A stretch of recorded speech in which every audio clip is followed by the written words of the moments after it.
Crawford. Terence Crawford. Why Terence Crawford? I don't think he's as good as people say he is. I mean, you could debate me on that. I think I'm a better fighter. I don't give a fight him. I'll beat the shit out of him. I feel like in my heart. And that's Terence Crawford also fired back at Ryan Garcia for doubting his credibility as a worthy opponent. I would love to fight you. I feel like I would literally beat the shit out of you. You're a good fighter, but I don't think you've ever fought somebody with talent and explosiveness and power. Crawford's not no, he ain't like that, bro. Terence Crawford is an overhyped bum, bro. I'm sorry. Somebody got to say it. You're an overhyped bum, bro. I'm looking at the camera right now. You suck, bro. Ryan Garcia has been calling out Terence Crawford for quite some time, even before his fight with Devin Haney. However, Crawford has remained mostly silent in response. Garcia further stated that Crawford is overrated, claiming his lack of interest proves it. I'm in my prime. He didn't look good his last fight. I can fight him at 154 if he wants it. So you truly think that Terence Crawford's overrated? I do. Well, he's never lost, but you think he doesn't have any quality wins? I don't think he's ever fought a generational talent ever in his life. Wow, and you're that guy. Of course. You think you're the first guy to give Terence Crawford his first loss? The harsh comments made by Ryan Garcia have been circulating online, prompting Terence Crawford to finally respond. Garcia claims that Crawford has never faced an opponent with true power, which is why he believes the undefeated champion wouldn't know how to handle someone like him. I mean, you beat Sean Porter. Sean Porter is a great fighter, but kind of basic. Errol Spence Jr. came off a crash. Don't think he's that good. Have you fought anybody with one-punch knockout power? No. So, I feel like Bud Crawford is over. Ryan Garcia has been directing his criticism at none other than Terence Crawford, a fighter with a flawless 41-0 record, including 31 knockouts. Crawford's career spans 3 weight divisions, where he's achieved remarkable success. He held the WBO lightweight title, became the undisputed champion at light welterweight by unifying all 4 major belts, WBC, WBA, WBO, and IBF, and as of 2023, unified the same titles in the welterweight division. These accomplishments have solidified his legacy as one of the best pound-for-pound fighters in boxing history. Brian "Bo-Mac" McIntyre, Crawford's longtime trainer and strategist, weighed in on the possibility of a matchup between Crawford and I would actually fight him. There's a difference. I would actually fight him. Now, if he doesn't want it, that's not my fault. If he doesn't think it's a match, that ain't my fault. He's not a draw. He doesn't bring anything to the table. He's boring but I would probably give him the biggest payday of his life if he takes. Currently suspended for testing positive for a banned substance after his fight with Devin Haney, Ryan Garcia continues to make waves in the boxing world with his bold remarks about fellow fighters, often downplaying their achievements. His latest target is none other than Terence Crawford, who is reportedly seeking a high-profile bout with Canelo Alvarez in 2025, though the fight has yet to be confirmed. In a statement aimed at Crawford, Garcia said, "I already called him. I think he's just trying to get a fight with Canelo Alvarez, but I don't think that's going to happen." Garcia went on to taunt Crawford, claiming that the undefeated champion has never faced an opponent with true knockout power like his. He hinted at the possibility of a fight between them, emphasizing that if Crawford accepted, it would likely be the biggest payday of his career. However, Garcia questioned whether Crawford would actually take the risk, adding, "I'd love to fight him, but I don't think he's as good as people say. I'd give him a beating." Garcia also labeled Crawford as overhyped, expressing frustration with the notion that Crawford's perfect record and multiple world titles make him unbeatable. Garcia argued that Crawford hasn't faced enough top-tier opponents to truly prove his greatness. Interview 7 in an April 12, 2024 tweet, Ryan Garcia mixed respect for Terence Crawford's accomplishments with his ongoing desire to fight and defeat him. This type of provocative talk isn't new. Garcia has been calling out Crawford since before his fight with Devin Haney.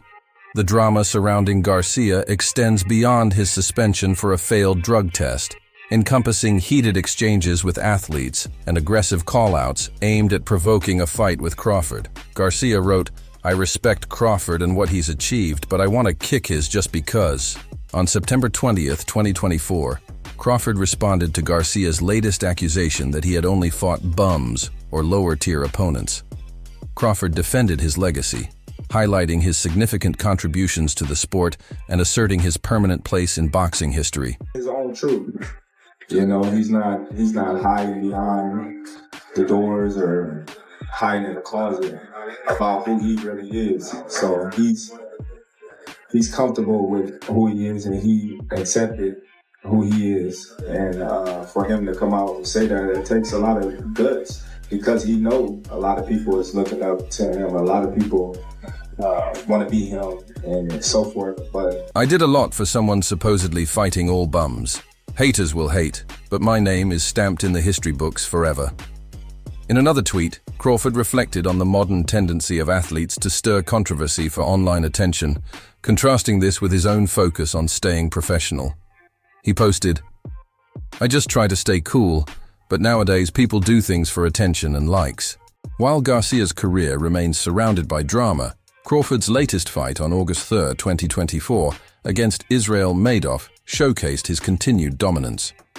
Crawford secured victory by majority decision with scores of 116-112, 115-113, and 115-113, earning his fourth world title in a different weight class. The fight marked Crawford's first time going the distance since 2016. At 37 years old, his tactical skills and experience proved decisive, though some challenges in the middle rounds raised questions about his power in higher weight classes. Despite this win, the fight struggled financially, reportedly losing over $10 million in pay-per-view revenue. Analysts attributed the lackluster audience turnout to challenges in promoting international bouts, especially with key players like Turki Shalik involved. Jeff Mayweather commented on Crawford's performance, noting that his punches appeared less powerful than in lower weight classes. However, Mayweather maintained that Crawford could still fare well against Canelo Alvarez with proper preparation, stating, "If he prepares right for Canelo, he's going to do well. But after this fight, people will doubt he can beat Canelo, and he might not. But that's part of being great. You take risks." Chas, the analyst. Adu further critiqued Crawford's career, suggesting his dominance in lower divisions was partly due to being physically larger than most opponents. He argued that Crawford's competition at welterweight hasn't been as strong, pointing to fighters like Kell Brook, who was past his prime, and Sean Porter, who was nearing retirement. Overhyped bum, bro. I'm looking at the camera right now. You suck, bro. Just stop acting like you're like that. Stop stealing boxing money. You're wasting everybody's money. You're not entertaining, bro. You're boring as come see me in the ring if you think I'm talking. Just the analyst Adu, while praising Terence Crawford as one of the greatest fighters of all time, acknowledged that Ryan Garcia had a valid point in some of his criticisms. Adu stated that this highlights a broader issue in modern boxing, where fighters often lack a consistent record of high-quality wins against top-tier opponents. He also noted that even Ryan Garcia's most notable victory, his fight against Devin Haney, was surrounded by controversy due to the circumstances surrounding the bout. This, Adu argued, reflects a recurring theme in the sport, where external factors often overshadow the achievements inside the ring. Interview 9, Gis, the analyst. Adu continued by explaining that Ryan Garcia's perception of Terence Crawford's career reflects a larger issue within boxing today. He acknowledged that Crawford's career can be logically critiqued due to the level of opposition he's faced, which allows critics like Garcia to construct arguments against his greatness. Adu pointed out that in the current boxing landscape, it's increasingly common for fighters to have question marks surrounding their most notable victories. Adu added, "That's what we're trying to change in this war room. Ryan Garcia can look at Terence Crawford's career and come up with a logical case against him. You don't want to give people that." He then compared Crawford's career to those of legendary fighters like Sugar Ray Robinson, Muhammad Ali, and Floyd Mayweather. Adu emphasized that these icons consistently fought the best of their eras, leaving no room for doubt about their greatness. He noted, even Floyd Mayweather, who gets scrutinized for his later career choices, fought almost everyone during his prime, and didn't leave much room for criticism. You can't make those same arguments against Robinson, Leonard, Hagler, or Ali. Despite his one-year suspension for failing a drug test, Ryan Garcia remains a significant figure in boxing and is already planning his return in 2025. Garcia has ruled out a rematch with Devin Haney due to ongoing legal disputes and has instead set his sights on Crawford, whom he has described as boring and overrated. Garcia confidently claimed he would beat the stuffing out of Crawford. However, his suspension prevents him from fighting until April 2025, leaving fans to speculate whether a showdown with Crawford will materialize. Meanwhile, Terence Crawford recently addressed Garcia's comments and offered his thoughts on the state of boxing. While hinting that he could say plenty about Ryan Garcia, Crawford chose to stay composed. He acknowledged the need for significant changes within the sport, suggesting that a shift in how boxing operates is on the horizon. Interview 10. Terence Crawford has been actively pursuing a high-profile fight with Canelo Alvarez, aiming for a legacy-defining bout and a substantial payday. Coming off dominant wins against both Errol Spence Jr. and Israel Madoff, Crawford has expressed his desire to fight Canelo, believing such a match would elevate his reputation and significantly boost his earnings. However, talks have hit a major stumbling block due to financial disagreements. Canelo's team has reportedly set high demands for the fight, and the financial terms have been a key factor preventing the bout from moving forward. Canelo Alvarez has voiced his dissatisfaction with how Turki Çelik approached him regarding a potential fight. He made it clear that his career success was built on his own efforts, not because of anyone else's influence. Canelo emphasized that he now holds the freedom to make his own decisions, and if Çelik wants to collaborate, it would have to be on Canelo's terms, not the other way around. Interview 11. Despite Crawford's strong interest in pursuing this mega fight, Canelo's high financial demands may make the bout difficult to finalize at this time. Eric Roman highlighted that while Israel Madoff's unconventional style created significant challenges for Crawford, a fight against Canelo Alvarez would offer different opportunities due to Canelo's more traditional approach. Roman emphasized that this doesn't suggest Crawford would dominate Canelo, but rather that the fight would be competitive. He noted, "An easy win for Crawford is doubtful, but a matchup between the two would certainly be highly entertaining and closely contested." When he fought at the lower weight classes, he was definitely weight bullying. He was huge. He's not just talented, skillful, he was bigger than everybody. So, pause. So you know that he was going to dominate everybody there. All right, everybody up to 140. Now 147 wasn't fighting much. Kell Brook, over the hill. Sean Porter, 1 foot out. And if you think that Errol Spence fight was the best Errol Spence you ever seen, you're fooling yourself just to give love for that fight. A lot of people aren't saying what we all really know. Errol Spence was washed, bruh. That Errol Spence that showed up against Crawford was washed. If you want to keep it real, it is what it is. Crawford's urgency to secure a fight with Canelo Alvarez has led him to take risks that might seem reckless. After retiring and spending a year out of the ring, Crawford doesn't have the luxury of gradually working his way into the 154lb division. With his sights set on a potential Canelo fight in 2025, Crawford had little choice but to accept the challenge posed by Israel Madoff. At this stage of his career, with inactivity working against him, Crawford is taking on tasks that a fighter his age and with his recent layoff might typically avoid. Joey Diaz added his thoughts on Madoff, stating, "When he's in the ring, he's very complicated. You can watch footage and form an opinion, but it's totally different when you're actually in the ring with him." Terence Bud Crawford is one of the greatest fighters of all time. But Ryan's right. Now, let me tell you why he's right. Because that's what fighters do today. That's the culture today. You want to know how I know? Ryan Garcia, what's your best win? Devin Haney, you pop fostering. You get what I'm saying? The one, you got an asterisk by your one great win. And that's Devin Haney, you pop fostering. You get what I'm coming from? Madoff's unpredictable style makes him a formidable opponent, unlike any Crawford has faced before, even among other Eastern European fighters. Diaz further highlighted Madoff's impressive sparring sessions with Dmitry Bivol, saying, "I've seen him spar against Dmitry Bivol when Bivol was preparing for Canelo. I was amazed. This kid is 154 pounds, fighting a 175-pounder, and he's doing great.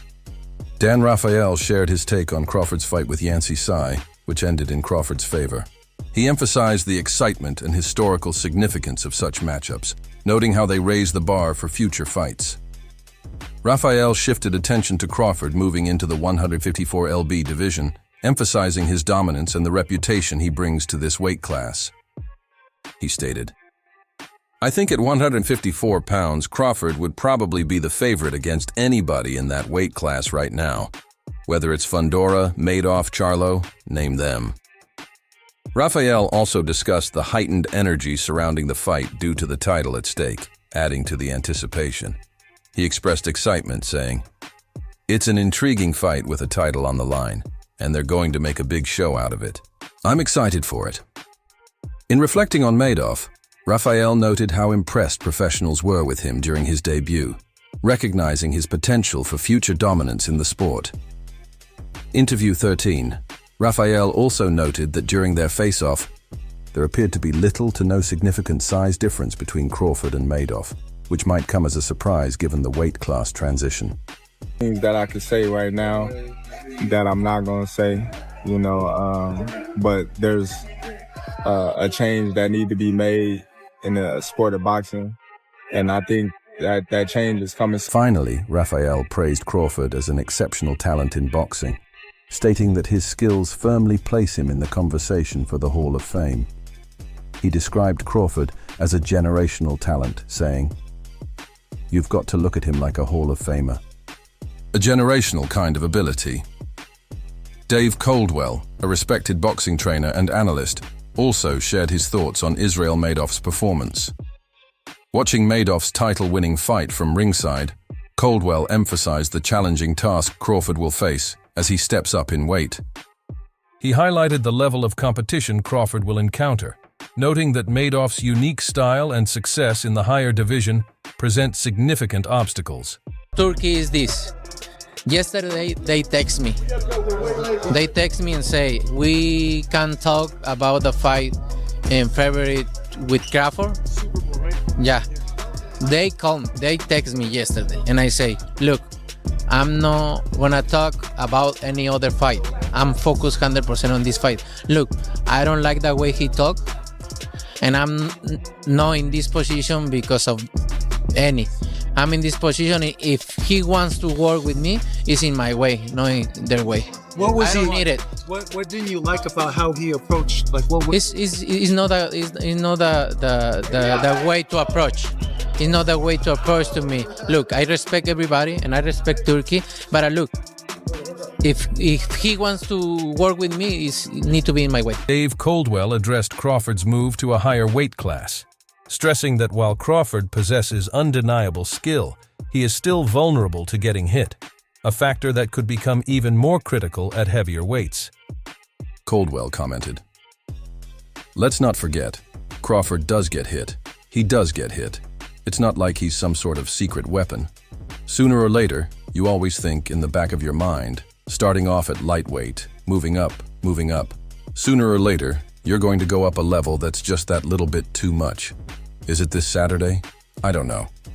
Coldwell's observations emphasize that while Crawford is highly skilled, the additional challenges of fighting at a higher weight class could play a crucial role in this matchup.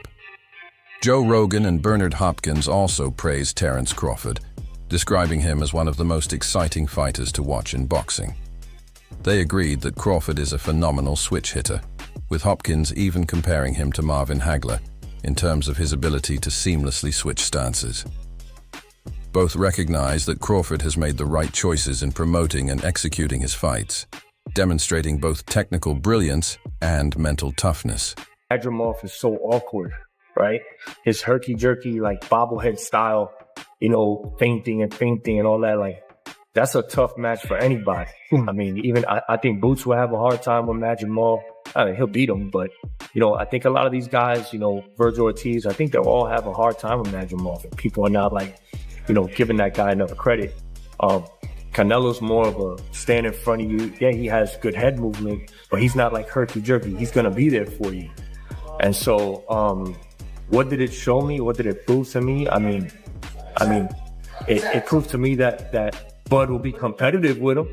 Absolutely. You know what I mean? It didn't prove to me that Bud will, go in and annihilate Canelo. But I think it'll be a great fight. You know what I mean? I think it'll be a great fight. And I think that, I would love